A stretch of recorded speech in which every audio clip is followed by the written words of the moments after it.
Shalom. Ada sukacita hari ini? Luar biasa. Gimana kabarnya hari ini? Sehat, Mbak Usa? Mas Aldo? Sehat, puji Tuhan. Untuk memulai Komra pada hari ini, marilah kita menyanyikan lagu Hari Ini Kurasa Bahagia.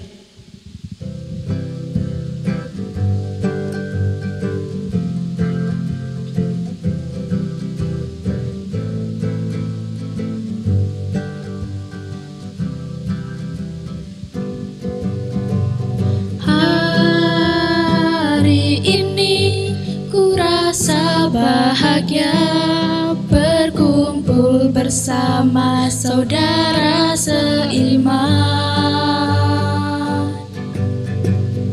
Tuhan Yesus tak satukan kita tanpa memandang di antara kita. Bergandengan tangan dalam kasih, dalam satu hati, berjalan dalam terang kasih Tuhan. Kau sahabatku, kau saudaraku, tiada yang dapat memisahkan kita. Oh, kau sahabatku, kau saudaraku, tiada yang dapat memisahkan kita. Untuk memulai Komra pada hari ini, marilah kita berdoa. Tuhan Yesus, terima kasih Tuhan karena Engkau telah mengumpulkan kami di tempat ini dalam keadaan selamat. Dan sekarang kami akan memulai persekutuan Tuhan, kiranya Kau memberkati dari awal hingga akhir. Ampuni segala dosa dan kesalahan kami Tuhan, hanya di dalam nama Tuhan Yesus kami berdoa. Haleluya, amin. Selanjutnya kita akan bagi berkat. Mbak Usa, mulai bagi berkat. Shalom. Shalom.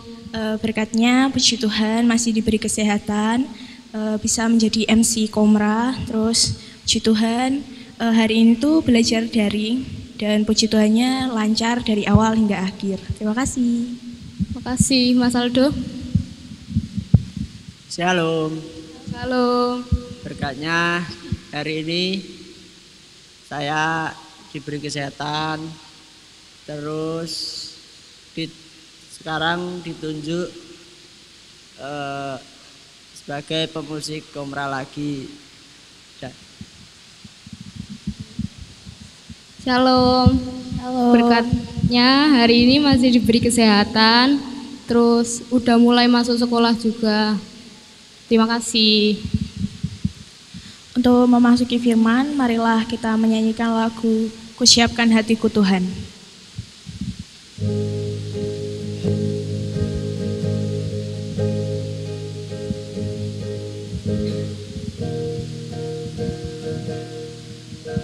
Siapkan hatiku Tuhan untuk dengar firman-Mu saat ini.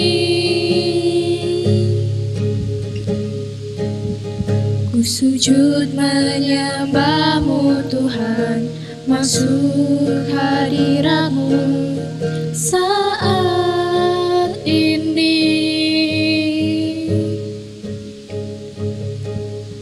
Curahkan urapan-Mu Tuhan bagi jemaat-Mu saat ini. Ku siapkan hatiku Tuhan untuk dengar firman-Mu.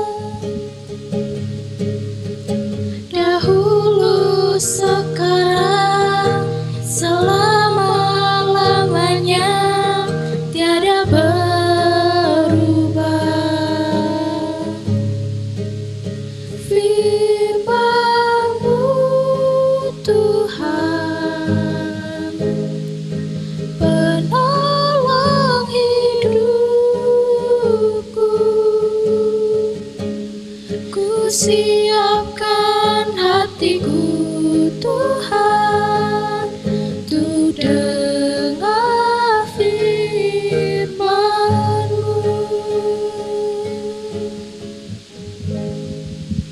Firman hari ini akan disampaikan oleh Pak Tejo. Waktu dan tempat kami serahkan.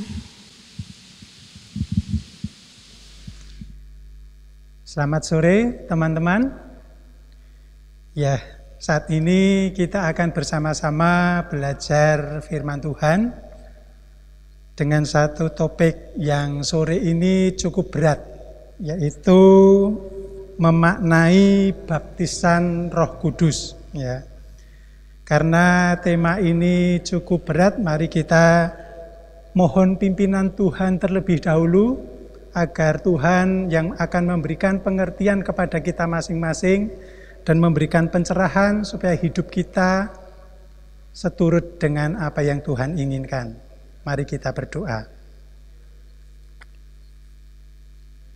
Tuhan Yesus, sore hari ini kami menyerahkan waktu pemberitaan firman ini kepadamu. Kiranya Engkau yang akan berbicara kepada kami masing-masing, dan Tuhan yang akan memberikan sebuah pencerahan kepada kami. Dan hamba-Mu yang terbatas ini kiranya Tuhan pakai menjadi saluran pemberitaan firman-Mu, supaya apa yang keluar dari mulutnya itu semata-mata keluar dari kehendak Tuhan saja. Di dalam keterbatasan dan kelemahan, kami bergantung kepada Roh Kudus. Di dalam nama Tuhan Yesus, kami berdoa. Amin. Ya, kita akan belajar mengenai memaknai baptisan Roh Kudus. Ya, saya tidak akan berbicara mengenai baptisan Roh Kudus yang spektakuler ya, atau sesuatu yang wow gitu ya. Tetapi saya akan berbicara mengenai pekerjaan Roh Kudus itu sendiri. Apa di dalam kehidupan orang-orang percaya ya. Saya mengajak saudara-saudara untuk membuka Alkitab kita dari kitab Yohanes 16. Kitab Yohanes 16 ayat 8 sampai 11. Yohanes 16 ayat 8 sampai 11 saya bacakan. Dan kalau Ia datang, Ia akan menginsafkan dunia akan dosa, kebenaran dan penghakiman. Akan dosa karena mereka tetap tidak percaya kepadaku. Akan kebenaran, karena aku pergi kepada Bapa dan kamu tidak melihat aku lagi. Akan penghakiman, karena penguasa dunia ini telah dihukum. Ya. Jadi kalau kita melihat dari ayat ini, ya, pekerjaan Roh Kudus, ya, yaitu menginsafkan dunia akan dosa. Ya. Jadi kalau orang itu ingin memaknai baptisan Roh Kudus yang pertama kali adalah apakah orang itu disadarkan akan dosa-dosanya atau tidak. Kemudian yang kedua akan kebenaran, ya. Kristus adalah kebenaran. Kalau kita melihat di dalam Yohanes 14 ayat 6 dikatakan,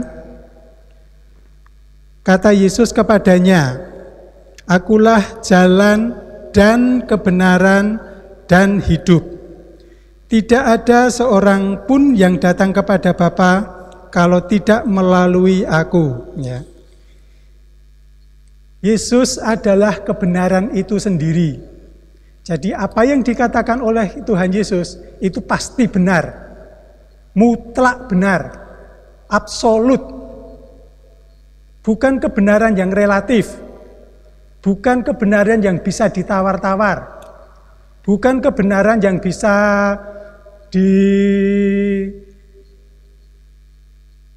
negosiasikan, dinego, ya, gitu ya.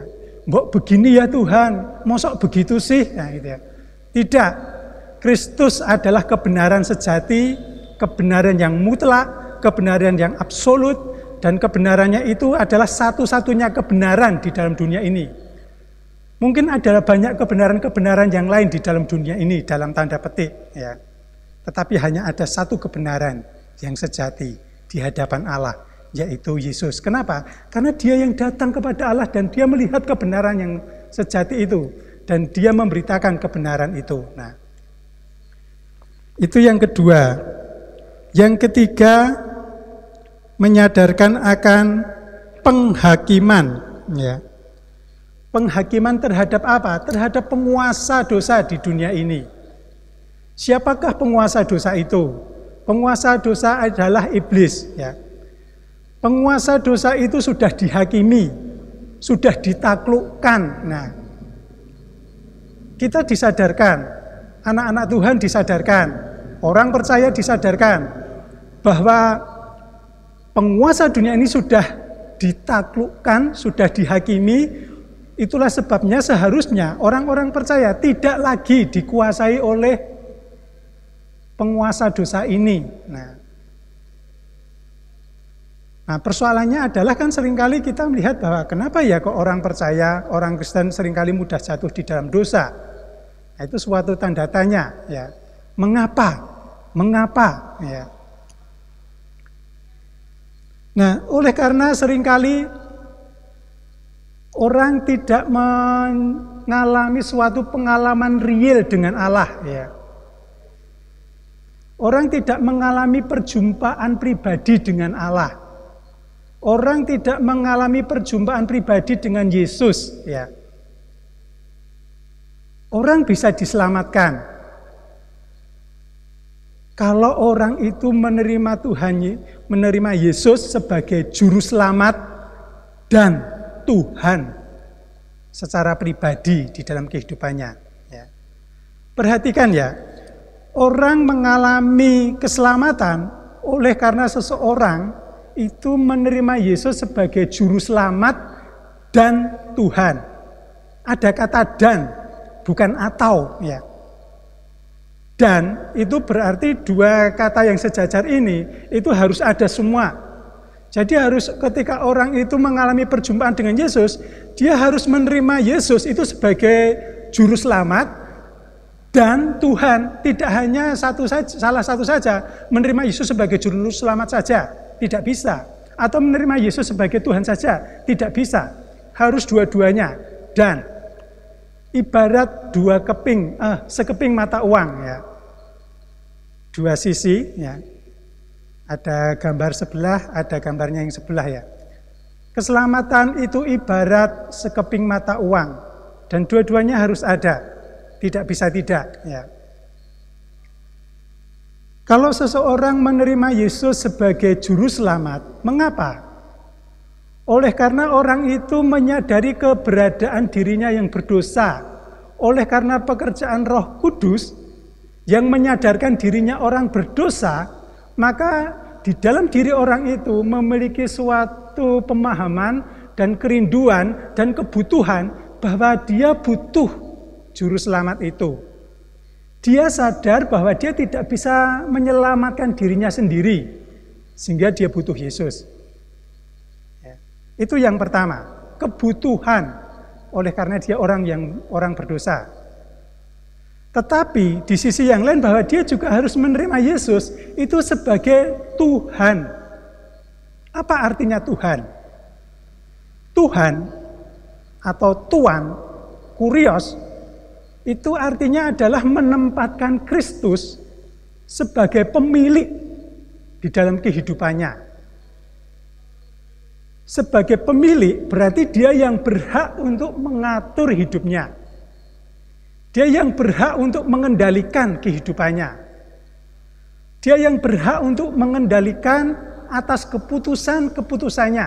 Nah, persoalannya adalah bahwa seringkali orang Kristen, orang percaya, sekalipun dia mungkin sudah menerima Yesus sebagai juru selamat, tetapi dia tidak mau merendahkan dirinya, menempatkan dirinya di bawah kaki Kristus, supaya Kristus yang berdaulat atas kehidupannya. Contoh sederhana, siapakah yang mengendalikan semua yang Tuhan percayakan kepadamu? Misalkan HP. Ya, saya bawa HP ini. HP ini, kalau ketika kita menggunakan, siapa yang mengendalikan? Siapa yang menguasai HP ini? Kita sendiri atau Tuhan? Uang. Ya. Tuhan percayakan uang, berkat di dalam kehidupan kita. Siapa yang mengendalikan uang itu?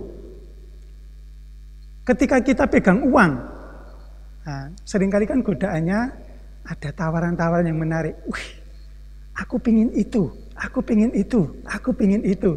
Kayaknya barang itu menarik deh. Ya. Kayaknya kalau aku memiliki barang itu, rasanya aku akan bahagia. Ya.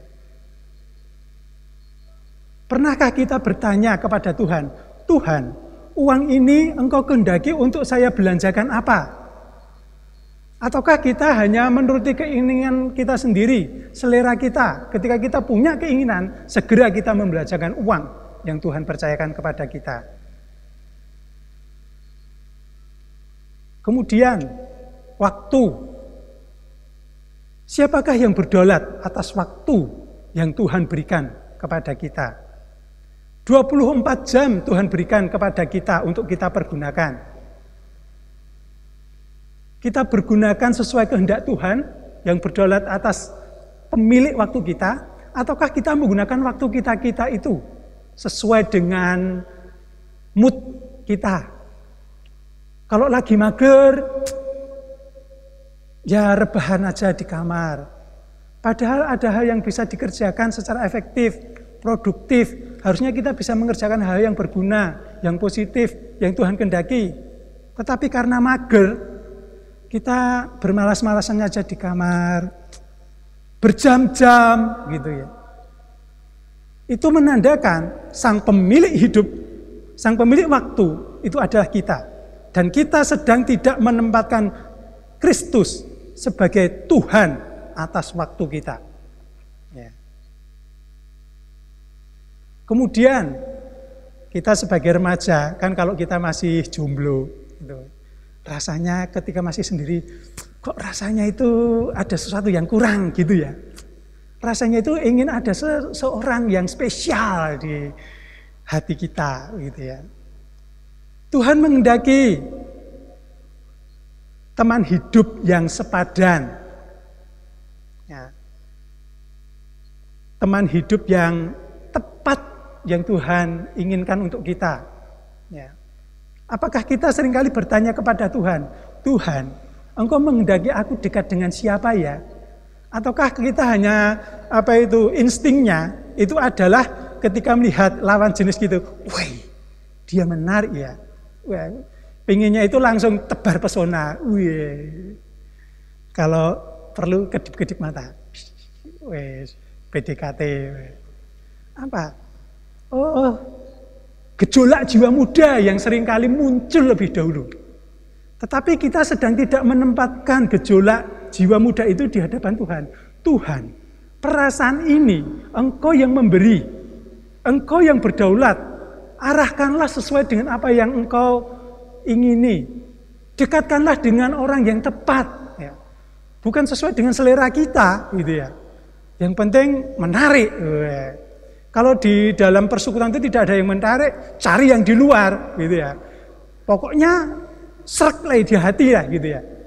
Kalau srek di hati, tetapi tidak srek di hatinya Tuhan, kita sedang tidak menjadikan Kristus sebagai Tuhan atas perasaan kita, atas masa depan kita dalam hal perjodohan. Kemudian, masa depan kita, siapakah yang memiliki masa depan kita itu? Di tangan siapakah masa depan kita itu? Masa depan kita ada di tangan Tuhan, bukan di tangan kita. Kita perlu bertanya kepada Tuhan, Tuhan, Engkau mendaki aku jadi apa ya? Tapi seringkali orang galau dengan masa depannya. Ketika lulus SMA, pengennya apa? Kalau enggak kuliah di situ, rasanya nanti kalau cari kerja sulit. Kalau cari kerja sulit, atau mungkin bisa dapat kerjaan, gajinya kecil. Kalau gajinya kecil, nanti tidak bahagia. Nah, gitu ya. Ada banyak ketakutan-ketakutan, ada banyak kekhawatiran-kekhawatiran. Tetapi sadarilah Tuhan yang berdaulat atas masa depanmu. Seperti apapun yang Tuhan tunjukkan kepada kita, ketika kita menjalani, kita akan bahagia. Kita akan puas. Pekerjaan apapun, ketika kita menjalani di dalam keyakinan, ini adalah pekerjaan yang Tuhan berikan kepada saya. Kita akan menjalannya dengan sukacita, dengan kepuasan. Kepuasan ilahi itu ada di dalam diri kita. Lalu, hobi ini, siapakah yang mengendalikan? Siapakah pemilik hobi ini? Kita sendiri ataukah Tuhan? Kalau kita meletakkan diri kita di bawah Kristus, kaki Kristus, dan menempatkan Dia sebagai Tuhan, maka hobi kita letakkan pada Tuhan.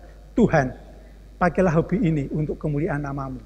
Bukan untuk popularitas diriku, bukan untuk kepuasan diriku, bukan untuk egoismeku semata, tetapi itu semata-mata demi menyenangkan hati Tuhan. Ya. Ternyata cukup berat ya, memaknai baptisan Roh Kudus itu ya, memaknai pekerjaan Roh Kudus itu ya. Ada bagian Allah yang Tuhan kerjakan.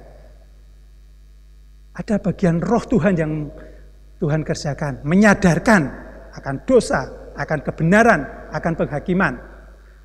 Ada bagian Allah menyediakan keselamatan, memberikan damai sejahtera, memberikan sukacita. Tetapi ada bagian kita yang harus kita kerjakan. Selain menerima Tuhan Yesus itu sebagai juru selamat, tapi juga menempatkan Dia sebagai Tuhan atas kehidupan kita. Ada sebuah pelajaran penting dari sebuah perumpamaan 5 gadis yang bijaksana dan 5 gadis yang bodoh di dalam Matius 25 ayat 1-13. Akan saya bacakan Matius 5 ayat 1-13. Pada waktu itu hal kerajaan surga seumpama 10 gadis yang mengambil pelitanya dan pergi menyongsong mempelai laki-laki. 5 diantaranya bodoh dan 5 bijaksana. Gadis-gadis yang bodoh itu membawa pelitanya, tetapi tidak membawa minyak. Sedangkan gadis-gadis yang bijaksana itu membawa pelitanya dan juga minyak dalam buli-buli mereka. Tetapi karena mempelai itu lama tidak datang-datang juga, mengantuklah mereka semua lalu tertidur. Waktu tengah malam terdengarlah suara orang berseru, "Mempelai datang, songsonglah dia." Gadis-gadis itu pun bangun semuanya lalu membereskan pelita mereka. Gadis-gadis yang bodoh berkata kepada gadis-gadis yang bijaksana, "Berikanlah kepada kami sedikit dari minyakmu itu, sebab pelita kami hampir padam." Tetapi jawab gadis-gadis yang bijaksana itu, "Tidak, nanti tidak cukup untuk kami dan untuk kamu. Lebih baik kamu pergi kepada penjual minyak dan beli di situ." Akan tetapi waktu mereka sedang pergi untuk membelinya, datanglah mempelai itu dan mereka yang telah siap sedia masuk bersama-sama dengan dia ke ruang perjamuan kawin. Lalu pintu ditutup. Kemudian datang juga gadis-gadis yang lain itu dan berkata, "Tuan, Tuan, bukakanlah kami pintu." Tetapi ia menjawab, "Aku berkata kepadamu, sesungguhnya aku tidak mengenal kamu. Karena itu berjagalah-jagalah sebab kamu tidak tahu akan hari maupun akan saatnya. Ya. Apa yang bisa kita pelajari dari perumpamaan 5 gadis yang bodoh dan 5 gadis yang bijaksana ini? Mereka sama-sama sedang menantikan mempelai pria datang. Dan karena datangnya itu kira-kira malam hari, dan mereka harus bersiap-siap mulai dari petang hari ya. Jadi selepas matahari terbenam, mereka menyiapkan pelita ya. Nah, orang gadis yang bijaksana ini tahu bahwa malam mulai dari matahari terbenam sampai matahari terbit itu kalau pelitanya itu diisi dengan minyaknya itu mungkin hanya separuh malam saja dan kemudian separuhnya lagi akan habis. Maka yang bijaksana itu dia menyediakan persediaan ya, supaya yang dibawa itu cukup sampai matahari terbit. Tetapi 5 gadis yang bodoh ini mungkin menganggap mana mungkin mempelai itu datang larut malam. Pasti kan mungkin selepas matahari terbenam beberapa jam kemudian pasti akan datangnya. Dia menganggap merendahkan begitu saja. Sehingga dia tidak membawa bekal minyak, persediaan minyak ya. Dia hanya mengendalikan diri pada minyak yang ada di dalam lampu itu ya. Nah, tapi ketika mempelai itu datang di tengah malam, ketika pelita mereka hampir padam, baru 5 gadis yang bodoh ini tersadar. Hampir padam nih. Kalau ini nanti pesta berlangsung, nanti dia tidak bisa mengikutinya di dalam terang. Jadi ini pelitanya itu harus terang sampai selesai perjamuan kawin itu ya. Sehingga dia mau minta gitu. Ketika minta tidak diberi, nanti justru tidak akan cukup semuanya. Ya, kemudian diminta pergi ya untuk membeli ya. Dan kemudian ketika mereka pergi, kemudian 5 gadis yang bijaksana masuk, pintu ditutup dan mereka ingin masuk juga.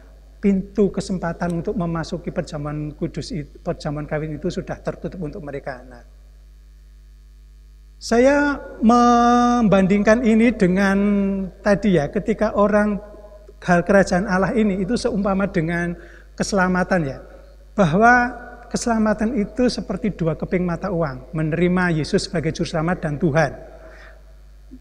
Juga seperti 5 gadis yang bijaksana dan 5 gadis yang bodoh ini ya. Ibarat 2 keping mata uang, ada pelita dan ada persediaan.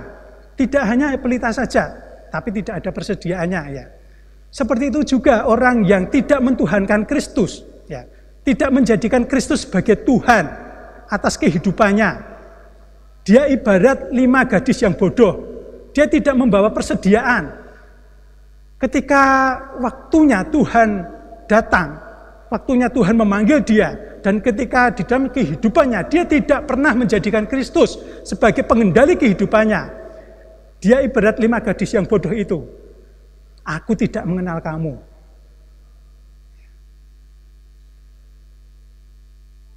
Jadi, mari kita lihat dalam kehidupan kita. Belajar dari 5 gadis yang bijaksana dan 5 gadis yang bodoh ini. Jangan sampai kita menjadi seperti 5 gadis yang bodoh itu. Gara-gara kita tidak menjadikan Kristus sebagai Tuhan atas waktu kita, atas uang kita, atas masa depan kita, atas teman hidup yang akan kita pilih, atas hobi kita, atas segala sesuatu yang Tuhan percayakan kepada kita. Kalau kita sebagai pengendali atas semuanya itu, kita ibarat 5 gadis yang bodoh itu. Saudara-saudara mau menjadi 5 gadis yang bijaksana? Jadikan Kristus sebagai juru selamatmu dan juga sebagai Tuhan, pengendali, pengatur atas kehidupanmu. Amin. Mari kita berdoa. Terima kasih ya Tuhan untuk kebenaran firman Tuhan yang sudah kami dengar sore hari ini. Kiranya ini menolong kami supaya kami bisa belajar dari 5 gadis yang bijaksana dan 5 gadis yang bodoh ini. Supaya kami juga seperti 5 gadis yang bijaksana ini. Waspada terhadap kehidupan kami. Kami sadar tidak cukup bagi kami hanya menjadikan Kristus sebagai juru selamat kami. Tetapi kami harus menjadikan Kristus sebagai Tuhan, pengendali, pengatur yang berdaulat atas kehidupan kami. Terima kasih ya Tuhan untuk firman-Mu. Mampukan kami untuk bisa menjalaninya dengan kekuatan dari Tuhan, dengan pimpinan Roh Kudus yang akan menolong kami, memampukan kami. Sekalipun mungkin kami mudah jatuh, tetapi kiranya Roh Kudus yang menolong kami, mengangkat kami, supaya kami bertobat kembali, segera menempatkan Kristus sebagai Tuhan dalam kehidupan kami. Terima kasih. Di dalam nama Tuhan Yesus, kami berdoa. Amin. Semoga firman Tuhan yang kita dengar sore hari ini menjadi berkat bagi kita semua. Haleluya. Shalom. Terima kasih Pak Tejo atas firman-Nya, semoga dapat diterapkan dalam kehidupan sehari-hari. Amin. Untuk mengakhiri persekutuan kita pada hari ini, mari kita berdoa. Ya Bapa, terima kasih telah memberkati persekutuan kami. Saat ini kami mau pulang, berkati dan sertai semoga firman yang telah diberikan Pak Tejo tadi dapat bermanfaat bagi kita dan dapat kita terapkan dalam kehidupan sehari-hari. Terselip dosa kesalahan selama ibadah ini berlangsung, mohon Tuhan ampuni. Dalam nama Tuhan Yesus, haleluya, amin. Untuk mengakhiri persekutuan pada hari ini, marilah kita menyanyikan lagu Hatiku Percaya.